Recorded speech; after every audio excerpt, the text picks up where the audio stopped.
all the skills we've been working on with placing electrons into the different sublevels and orbitals is to build up to this, writing orbital notation. So when you are given a number of electrons in Regents chemistry, you don't have to separate it into the principal energy levels. They've already done it for you. So we're going to do this for one of the metals. In fact, we're going to look at the periodic table and see what it shows us.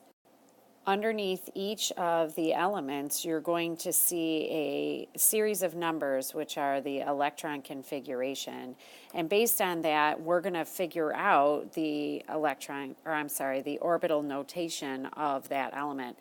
I'm not going to pick one down this far. We're just going to do it for magnesium, whose electron configuration is 282. So using that configuration, 282, what you can see is that in the first principal energy level, there's 2 electrons, and the second there's 8, and in the third there's 2. And we're going to use our little chart, SPDF, 1, 3, 5, 7, and then doubling that to figure out the number of electrons, 2, 6, 10, and 14, to figure out how those are going to be separated into the different sublevels. You always start with S. If you have more electrons, you move to P, more to D, and more then to F.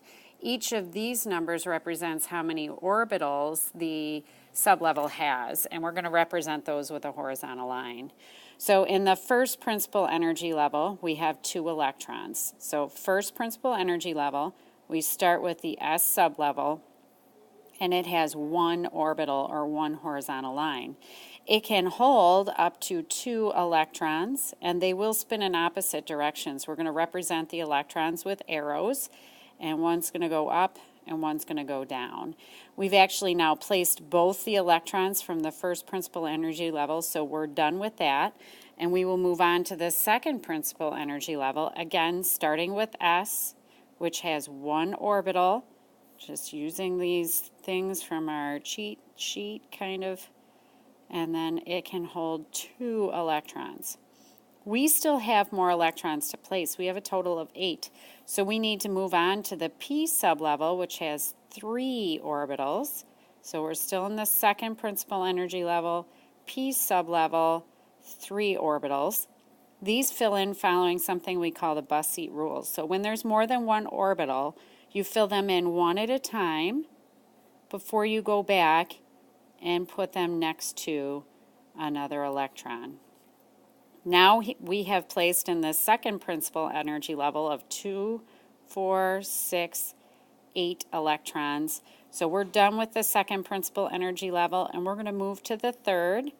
And again, I'm just going to skip down here. And again, we start with S, which has 1 orbital, can hold 2 electrons, and that's all we had. So we're done, and that's how you do orbital notation. I want to do one more quick example, and we're going to do one of the transition metals, and it's going to be 28131, which happens to be chromium. So in the first principle, I'm going to put my little cheat chart here, prove to you that I do have them memorized, but you don't need to have them memorized, like so. So in the first principal energy level, we have 2 electrons, so we always start with S, 2 electrons, and we're done.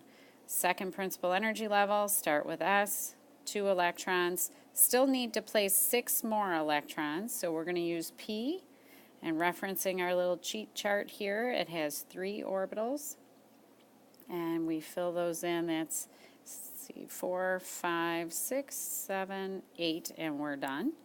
We move to the third principal energy level, again starting with S, can fit 2. Now we move to P, has 3 orbitals. Let's see, 3, 4, 5, 6, 7, 8. I still have 5 more to go, so I'm going to move to D. And D has 1, 2, 3, 4, 5 orbitals. Again, we got to fill these in one at a time. I've already placed 8 electrons, and I have to place a total of 13. So this would be 9, 10, 11, 12, 13. And then we're done with the third and can move to the fourth principal energy level. Again, starting with S, 1 orbital, and this time we only have 1 electron to fill. On occasion on the Regents exam, they're going to ask you how many unpaired electrons are in an element. They don't typically ask about anything other than the valence level, but we actually have 5 unpaired electrons here plus 1 more here. Unpaired electrons are usually involved in bonding, so it's really important that you can identify those unpaired electrons. These 5 unpaired electrons are what makes transition metals so unique. Those are the metals in groups 3 through 11, but this is probably the one they're going to ask you about. So essentially, if it doesn't have anyone sitting next to it, it's an unpaired electron.